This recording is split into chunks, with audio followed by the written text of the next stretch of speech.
started. Welcome to our Wise Women Roundtable for the February cross quarter. I'm here with Nalini, McNab, and it's just us today.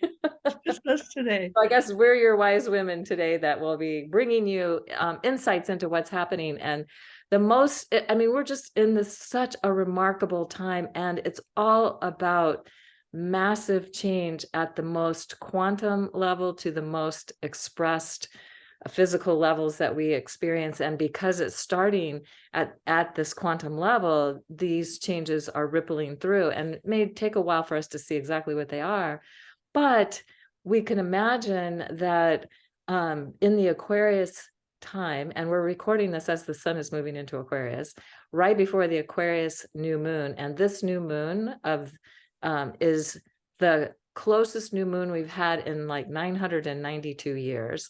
It'll be the closest one for the next closest one will be 2145, but it's not as close as the one in 345 years from now. So like let me see, I think I have the exact date. It's like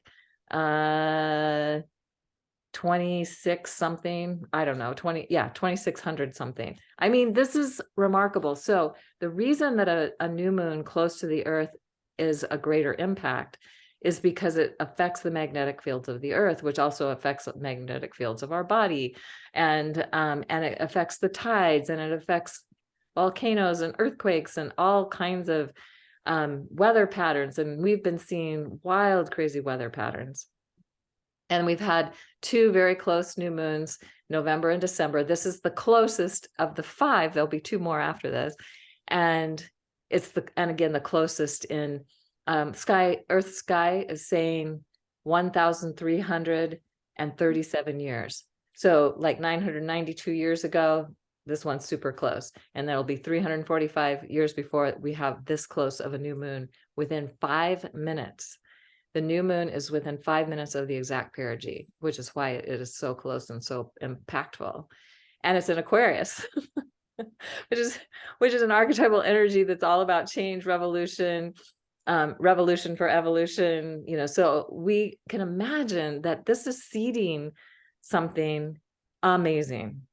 Then we go into the cross quarter that's exact on February 3rd, often celebrated on the 1st or the 2nd. It's a Celtic cross quarter point, but the exact cross quarter happens when the sun reaches 15 degrees Aquarius, and that'll be on February 3. And then on February 5, we're going to have a full moon in Leo, and the moon and the sun are going to be at 16 of Aquarius and 16 Leo, squared by Uranus at 15 Taurus. So if we think of all the cross quarters, 15 Aquarius, 15 Taurus, and 15 Leo, these are the cross quarter points of the seasonal year when the sun reaches that exact halfway point between a solstice and an equinox, or an equinox and a solstice.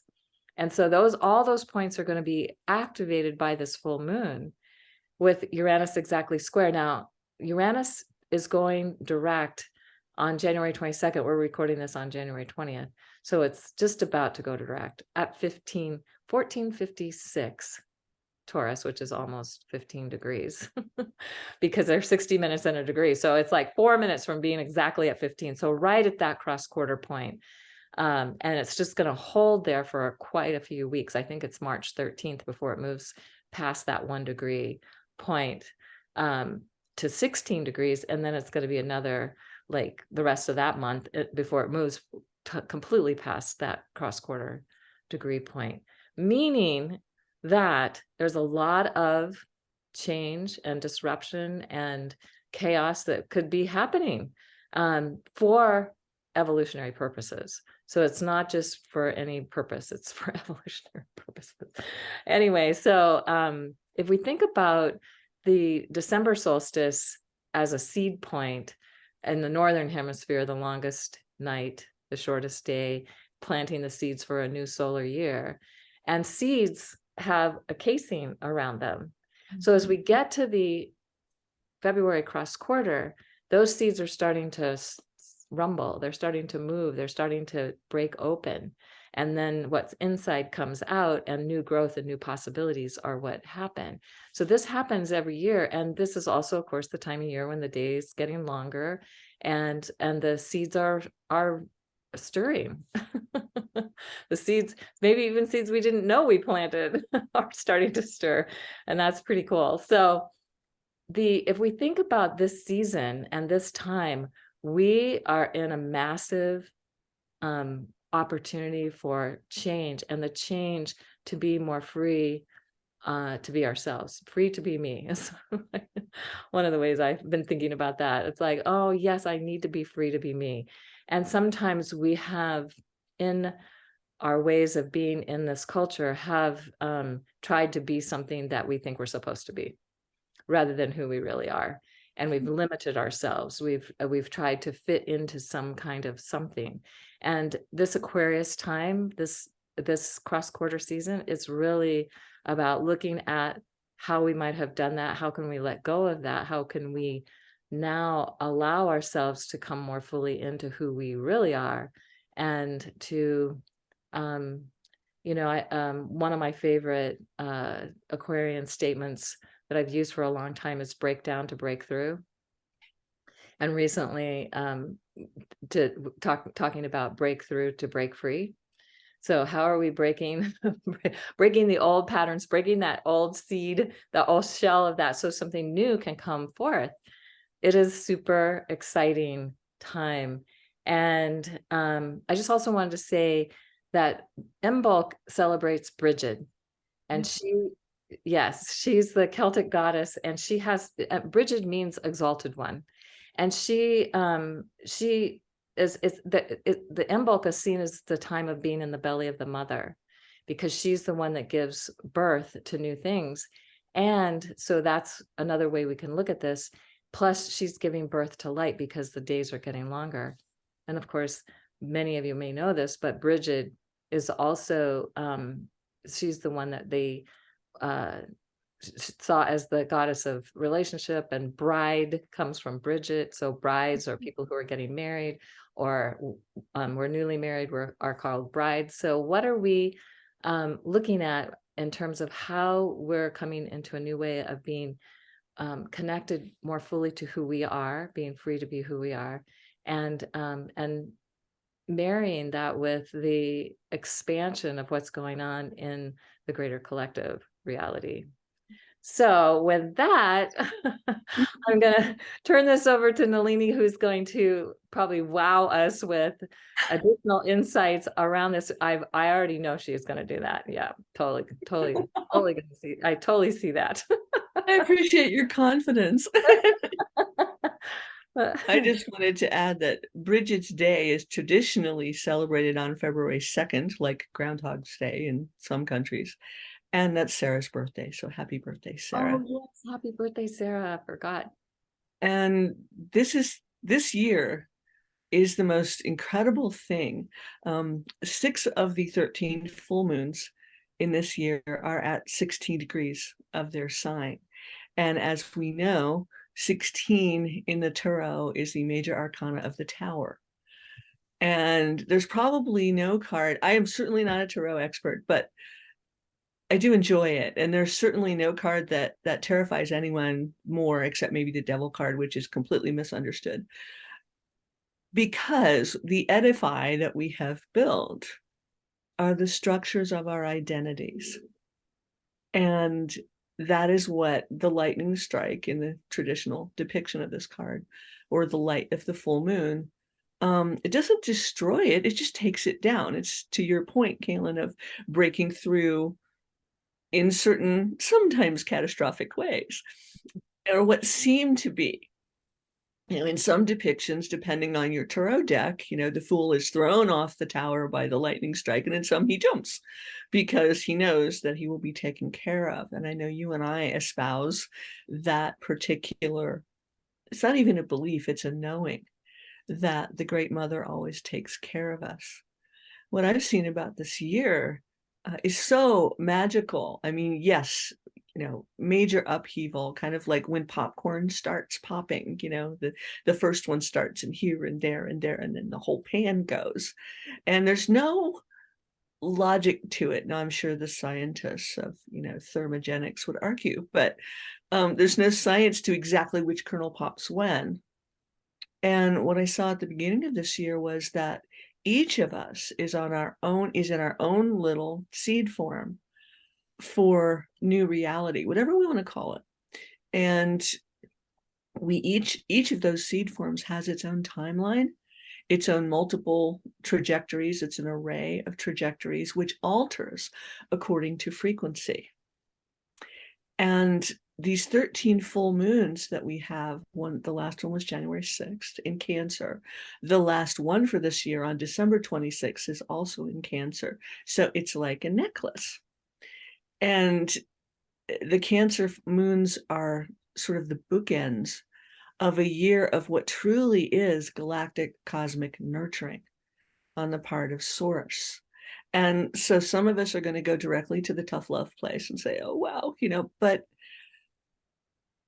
tough love is only tough love when we resist. And for the January 6th full moon, what I noticed was this beautiful pearl. I was shown these moons as a necklace of gems, not all the same, but this beautiful necklace that goes through this year, this string of gems that we within Gaia and Gaia herself are being gifted with. This first one, to me, in my inner vision, looked like a pearl. And it was this incredible, soft, fiercely gentle, soothing, luminescent, nourishing, nurturing energy. And it came right into my field, right into Gaia. Because, our bodies are extensions of our planet, right into that field, and started to do what seeds do, started to sort of germinate, and now it's beginning to integrate.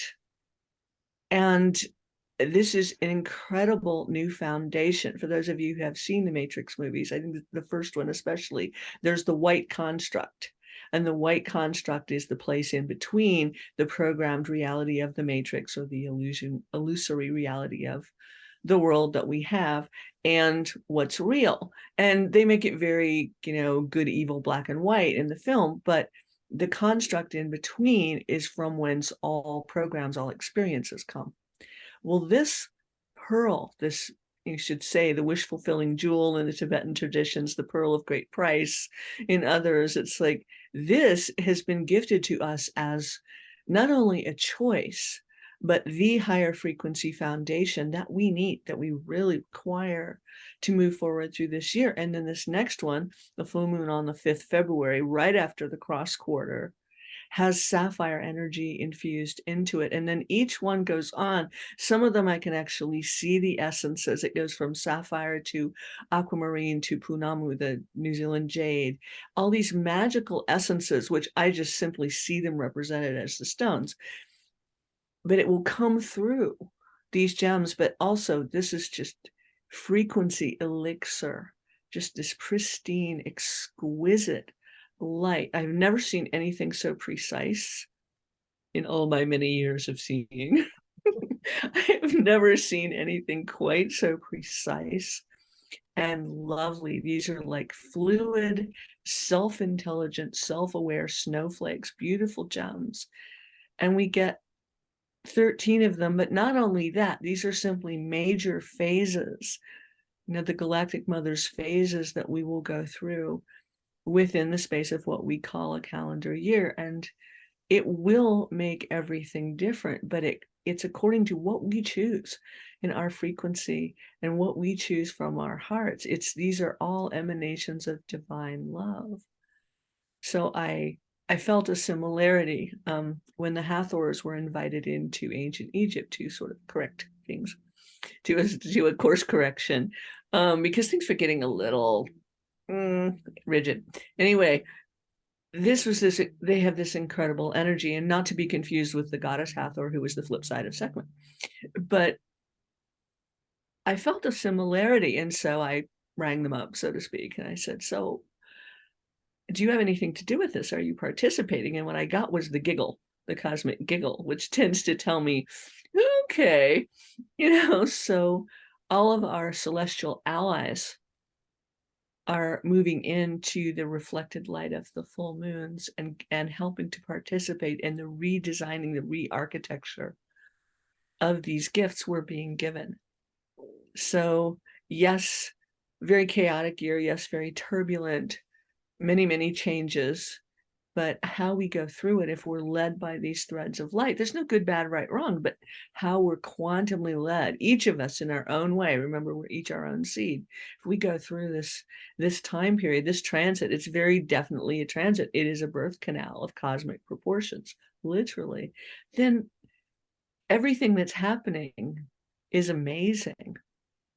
And as I feel this pearl light integrate more and more and more, I'm just gobsmacked by what it's doing. It's hard to put words to, but I'm watching my cells alter and the atoms and things around me alter, and how everything is different, whether we perceive that yet with our physical eyes or not. So that's my observation that I'm actually just really excited to share, because it's so incredibly beautiful. But so that's one of the ways we are at the moment. It is so incredibly beautiful, and I love how you describe that. And I feel like we're at a time that it, like you said, it's what we choose. So let's choose love. Let's choose divine love. Let's choose the highest expressions of love that are possible.